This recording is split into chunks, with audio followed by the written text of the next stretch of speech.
بسم اللہ الرحمن الرحیم۔ السلام علیکم ورحمۃ اللہ وبرکاتہ۔ عزیز طلباء، امید ہے کہ آپ خیریت سے ہوں گے۔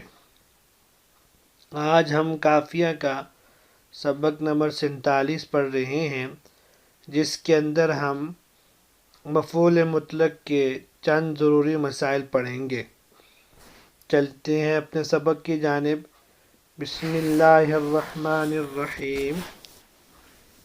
فالأول لا يثنى ولا يجمع بخلاف أخويه، وقد يكون بغير لفظه، نحو قعدت جلوسا، وقد يحذف الفعل لقيام قرينة جوازا، كقولك لمن قدم خير مقدم، ووجوبا سماعا، مثل سقيا ورعيا وخيبا، وجدعا وحمدا وشكرا، وعجبا، وقياسا في مواضع منها ما وقع مثبتا بعد نفي أو معنى نفي داخل على اسم لا يكون خبرا عنه۔ چلتے ہیں ترجمے کی جانب۔ فالأول لا يثنى ولا يجمع، مفعول مطلق کی پہلی قسم تثنیہ و جمع کی صورت میں نہیں آ سکتی، بخلاف اخویہ، برخلاف اس کے دونوں قسیموں کے، وقد یکون بغیر لفظہ، اور کبھی کبھار یہ مفعول مطلق فعل مذکور کے مادے کے مغایر بھی آتا ہے، نحو قعدت جلوسا، جیسے کہ قعدت جلوسا ہے۔ وقد يحذف الفعل لقیام قرینۃ جوازا، اور کبھی کسی قرینے کی موجودگی کی وجہ سے جوازی طور پر اس کے فعل کو حذف کر دیا جاتا ہے، كقولك لمن قدم، جیسے کسی پہنچنے والے کو آپ کا یہ کہنا خیر مقدم۔ ووجوبا، اور کبھی بطور وجوبی حذف کیا جاتا ہے۔ اب وجودی نمبر 1 سماعاً، سماعی طور پہ ہوگا، جیسے سقیاً، رعیاً، خیبتاً، جزعاً، حمداً، شکراً، عجبا۔ وقیاساً فی مواضع منہا، اور چند موقع پر بطور وجوب قیاسی کے حذف کیا جاتا ہے۔ ان موقع میں سے ایک ما وقع مثبتا بعد نفی، کہ مفعول مطلق جو نفی کے بعد مثبت ہو کر واقع ہو، او معنی نفی داخل علی اسم لا یکون خبرا عنہ، یا ایسے معنی نفی کے بعد واقع ہو جو داخل ہو ایسے اسم پر کہ مفعول مطلق اس کی خبر نہ ہو۔ آج کے سبق کے اندر مفعول مطلق کے تینوں قسموں کے استعمال کے اعتبار سے 5 مسائل صاحب کتاب نے بیان فرمائے ہیں۔ ہم انہی مسائل کو ترتیب سے پڑھیں گے۔ مفعول مطلق کی جو پہلی قسم ہے، جو برائے تاکید کے لیے ہے، اس کے بارے میں صاحب کتاب نے یوں کہا: فالأول لا يثنى ولا يجمع بخلاف اخویہ۔ پہلی قسم جو مفعول مطلق تاکید کے لیے ہے، یہ کبھی تثنیہ و جمع کی صورت میں نہیں آ سکتا، برخلاف اس کے دونوں قسیموں کے، جو نوع اور عدد کے لیے ہو۔ شارحین رحمہ اللہ نے اس کی 2 وجہ لکھی ہیں کہ مفعول مطلق جو تاکید کے لیے ہو وہ تثنیہ جمع کیوں نہیں آ سکتا۔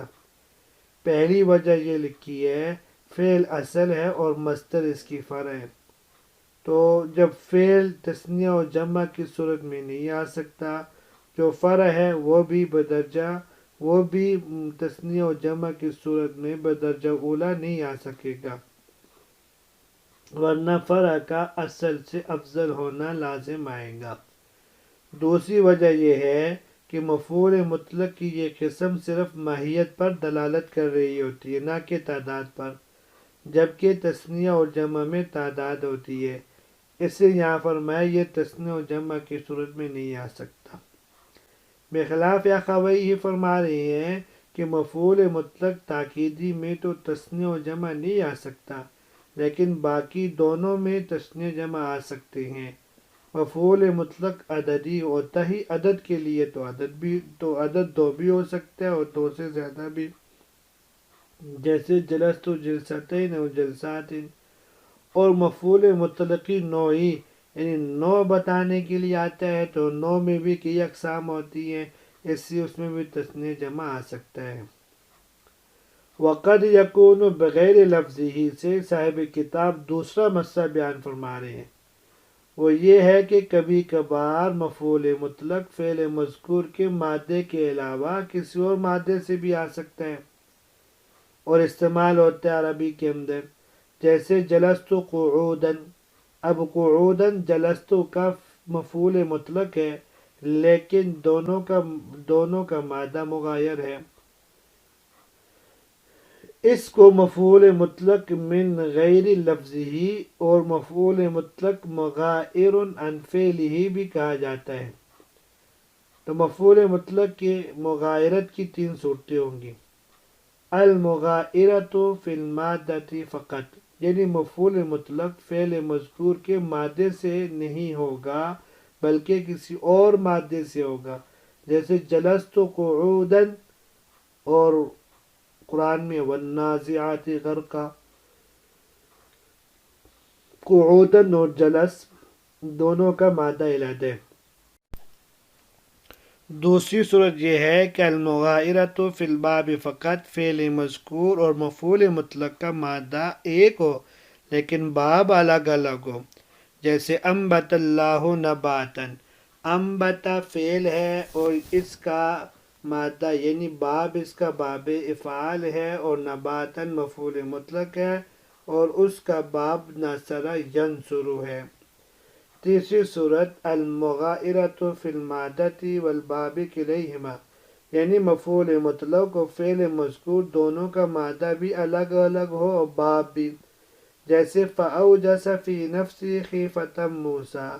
اس میں اوجس کا مادہ بھی الگ ہے، باب افعال سے ہے، باب بھی الگ ہے، باب افعال ہے، اور خیفتن جو مفعول مطلق ہے اس کا مادہ بھی اور ہے اور باب بھی اور ہے، اور اس کا باب فاتح یفتح ہے۔ مغائرت کے یہ تینوں طریقے جائز ہیں۔ وجہ اس کی یہ ہے کہ ان تینوں طریقوں میں مادہ اگرچہ بدل رہا ہے لیکن صاحب کتاب کی لگائی ہوئی شرط یعنی بمعناہ پائی جا رہی ہے۔ تینوں صورتوں میں مفعول مطلق ما قبل والے فعل کے معنی میں ہے اگرچہ اس کے مادے اور باب سے نہیں ہے۔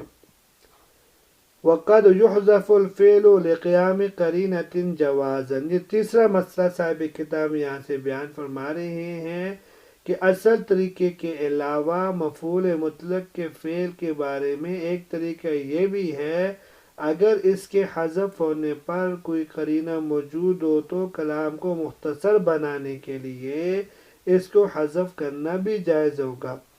جیسے کوئی سفر سے آ رہا ہو تو اس کے لیے کہہ دیا جاتا ہے خیر مقدم، اصل میں یہ ہے قدمت قدوما خیر مقدم۔ یہاں فعل کو اگر حذف بھی کر دیا جائے تو اس کے موجود ہونے پر قرینہ کیا ہے، ہمارے پاس حالیہ قرینہ موجود ہے، اور وہ یہ ہے کہ اس مسافر کا پہنچنا اور اس کے آنے کی حالت یہ خود دلالت کر رہی ہے کہ یہاں فعل محذوف ہے۔ پھر جب اس فعل کو ہم نے حذف کیا تو عبارت یوں بن جائے گی قدوماً خیر مقدم، پھر قدوماً کو بھی حذف کر کے خیر مقدم کو اس کا قائم مقام بنایا، اس لیے کہ خیر مقدم مضاف مضاف الیہ مل کر صفت بن رہی ہے اسی قدوماً مصدر کے لیے، اور موصوف اور صفت کا حکم ایک ہوتا ہے اس لیے اس کو اس کا قائم مقام بنایا۔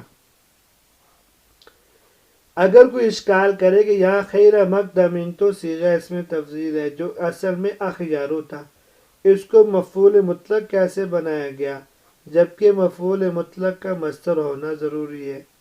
اس کے دو جوابات ہیں۔ نمبر ایک یہ کہ یہ اگرچہ خود مصدر نہیں ہے لیکن اس سے پہلے قدوماً محذوف ہے اور یہ اس کے لیے صفت بن رہی ہے، اور موصوف صفت کا حکم ایک ہوتا ہے، اور چونکہ مصدر ہے تو یہ بھی مصدر ہوگا۔ دوسرا جواب یہ ہے کہ خیر مضاف ہے مقدمن کی طرف جو کہ مصدر ہے، اور مضاف الیہ کا حکم بھی ایک ہوتا ہے، تو گویا یہ بھی مصدر ہو گیا، لہذا اس کا مفعول مطلق بنانا صحیح ہو گیا۔ ووجوباً سماعاً، چوتھا مسئلہ یہ ہے کبھی کبھی مفعول مطلق کے فعل کو کسی قرینے کے پائے جانے کی وجہ سے وجوباً حذف کر دیا جاتا ہے۔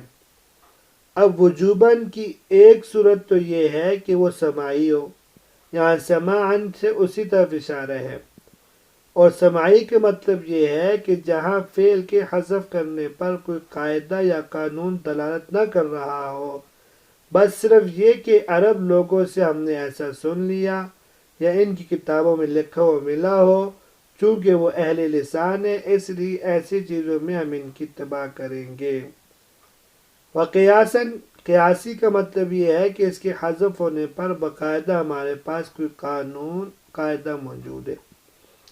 سماعی کی مثال جیسے سقین، یہ اصل میں سقاک اللہ سقین، جب کوئی پانی پلائے تو اس کی شکر کے لیے کہا جاتا ہے سقین، اور رعین اصل میں رعاک اللہ رعین ہے، اور خیبتاً اصل میں خواب خیبتاً تھا، اور جدعاً جدعاً، اور حمداً اصل میں حمید تو حمداً تھا، شکراً شکر تو شکراً، عجباً اصل میں عجب تو عجباً تھا۔ ان ساری جگہوں میں فعل کا حذف کرنا واجب ہے، اور واجب کیوں ہے اس کی دلیل ہمارے پاس نہیں، ہم یہی کہتے ہیں کہ یہ عرب لوگ اس کے فعل کو ذکر نہیں کرتے، ان مصدر سے پہلے یا اس مفعول مطلق سے پہلے فعل کو حذف کر دیتے ہیں، لہذا ہم نے بھی یہاں حذف کیا ہے۔ وقیاساً فی مواضع، یہاں سے پانچواں مسئلہ ذکر کر رہے ہیں کہ مفعول مطلق کو 7 مقامات ہیں جہاں پر قیاسی طور پر یعنی باقاعدہ کسی قاعدے اور قانون کے تحت اس کے فعل کو حذف کر دیا جاتا ہے۔ پہلی جگہ جہاں پہ مفعول مطلق کو وجوبی طور پر قیاساً حذف کیا جاتا ہے وہ یہ ہے ما وقع مثبتا بعد نفی او معنی نفی داخل علی اسم لا یکون خبرا عنہ، جہاں کی مفعول مطلق مثبت اللہ کے بعد واقع ہو اور اس سے پہلے ایسا اسم منفی ہو، اور اس سے پہلے ایسا منفی اسم ہو جس کے لیے مفعول مطلق خبر نہیں بن سکتی، تو اسی طرح اگر مفعول مطلق انما کے بعد مثبت واقع ہو اور اس سے پہلے ایسا اسم ہو جس سے اس مفعول مطلق کا خبر واقع ہونا صحیح نہ ہو، تو ان دونوں صورتوں میں فعل کا حذف کرنا واجب ہے۔ پہلی صورت کی صاحب کتاب نے 2 مثالیں بیان فرمائی ہیں۔ پہلی مثال میں مفعول مطلق نکرہ مفردہ کی صورت میں ہے، اور دوسری میں مرکب اضافی معرفہ کی صورت میں، جیسے ما انت الا سیرا وما انت الا سیر البرید۔ تو اس سے یہ صاحب کتاب بتانا چاہتے ہیں کہ مفعول مطلق چاہے معرفہ ہو یا نکرہ ہو، اور مفرد ہو یا مرکب، ہر صورت میں اس کے فعل کو حذف کریں گے۔ جیسے ما انت الا سیرن، یا اصل میں ما انت الا تسیر سیرن تھا، تو اس میں سیرن مفعول مطلق الا کے بعد مثبت واقع ہے، اور اس کے ماقبل میں ما انت منفی اسم ہے، اور اس سے سیرن کو خبر نہیں بنایا جا سکتا، تو بالآخر تسیر فعل کو حذف کر لیا۔ قرینہ کیا ہے اس پر قرینہ یہ ہے کہ اس کے قائم مقام سیرن کا موجود ہونا ہے، کیونکہ سیرن کو اگر دیکھا جائے تو یہ جملے میں مذکورہ کلمات میں سے کسی کے لیے معمول نہیں بن سکتا، اور دوسری طرف جب ہم نے اس کو دیکھا تو اس کو عمل مل گیا ہے، کیونکہ یہ منصوب ہے، تو لازمی طور پر ہم نے اس کے منصوب ہونا کسی عامل ناصب کے موجود ہونے پر دلالت کر رہا ہے، اور وہ تسیر و فعل ہی ہو سکتا ہے، اس لیے کہ عوامل میں قوی عامل فعل ہی ہے۔ لہذا خلاصہ یہ نکلا ایسی جگہوں پر اگر ہم عبارت میں فعل کو نہ بھی لکھیں تب بھی اس کے موجود ہونے پر سیرن کی طرح کوئی مصدر دلالت کر رہا ہوتا ہے، اس لیے ایسے فعل کا حذف کرنا واجب ہوگا۔ دوسری وجہ اس کے حذف کرنے کی یہ ہے کہ ایسے جملوں میں ہمارا مقصد دوام و استمرار ہوا کرتا ہے، اور فعل میں دوام و استمرار نہیں ہوتا بلکہ وہ حدوثی معنی پر دلالت کرتا ہے۔ تو گویا ہمارے مقصدی معنی کے مراد لینے میں ایک رکاوٹ بن رہا تھا، اس لیے اس کو وجوبی طور پہ حذف کر دیا تاکہ کوئی رکاوٹ نہ رہے۔ دوسری مثال دیکھیں، دوسری مثال میں فرمایا ما انت الا سیر البرید، یہ اصل میں ما انت الا تسیر سیر البرید تھا۔ اس میں جو تفصیل ہے وہ یہی ہے کہ ما انت سیر البرید ما انت کے لیے خبر نہیں بن سکتی، تو جملہ کے مذکور کلمات میں سے کوئی عامل ایسا نہیں ہے جو اس کو نصب دے، اور جس نے اس کو نصب دیا وہ لا محالہ فعل ہے، وہ فعل محذوف ہے، اور سیر البرید اس پہ دلالت کر رہا ہے۔ تیسری مثال انما معنی نفی کی کر دی، انما انت سیرن، یہ بھی اصل میں ہے انما انت تسیر سیرن۔ اب جب انما انت سیرن، سیرن معنی نفی کے بعد واقع ہے اور یہ منصوب ہے، مذکورہ کلمات میں سے کوئی ایسا عامل نظر نہیں آ رہا جس نے سیرن کو نصب دیا ہو، اس لیے سیرن جو ہے یہ منصوب ہے، تو لا محالہ اس کا ایسا فعل جس نے اس کو نصب دیا وہ محذوف ہوگا اور وہ فعل ہی ہوگا، اور یہ بات پہلے گزر چکی کہ فعل کا عامل ہونا قوی ہے، اس لیے ہم نے یہاں بھی کہا یہاں بھی فعل ہوگا۔ یہاں تک آج کا سبق تھا، امید ہے کہ سمجھ میں آ گیا ہوگا۔ اللہ تبارک و تعالی ہم سب کے حامی و ناصر ہو۔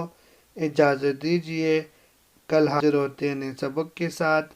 السلام علیکم ورحمۃ اللہ وبرکاتہ۔